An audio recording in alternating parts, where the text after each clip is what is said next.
actually want to break down the two trades that I took today that made me a total profit of around $24,000 using order flow.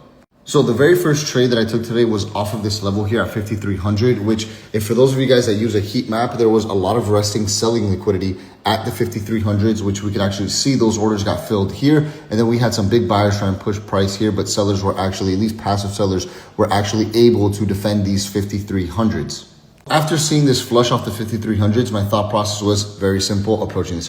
So after the flush itself, I wanted to see a pullback into the 5,300s. And essentially what I wanted to see was sellers continuing to defend price around these 5,300s and really look for trap buying inside of this area. Since most people would be looking to buy at this high of day here from just a regular standard price action chart, then my thought process was to look for the opposite. Most people are going to be looking to buy. I want to see if we can have a lot of trap buyers inside of this range. And if we can have passive sellers continue to successfully hold their positions here around the 5,300s, then I'm going to be looking to short this back down into these lows over here at 5,280, which we saw price action bouncing off of pretty much almost all morning after the initial rally. So when price action actually did push back up in the 5,300s, I didn't take this entry just because I didn't have the opportunity to do so. But then price pushed back down, pulled back up into a little bit over the 5,300s. We pulled up into the 5,303. But once we saw aggressive selling start stepping in and price started to trade back below the 5,300s, executed myself into the short. My stop loss was slightly above the high, and I ended up taking profit all the way down here at 5,280 for a simple, very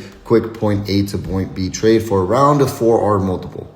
My second trade was also very simple, which is going to be here at the 5,275. So we're early in the morning when we had a breakout to the upside. This is where a really big buyer stepped in, and this is also going to be an area of previous support, which now what I want to establish is that if we could see sellers reclaim under this area of support, what I want to wait for is a pullback back into the 5,275 to see sellers will continue to defend the 5,275s, and we could look for a flush from there, maybe down into the 5,250s. So when we initially saw this aggressive selling come in reward for that selling, we saw the pullback above the 5,275s. But this happened so quick, price immediately came back down. We started to trade under the 5,275s.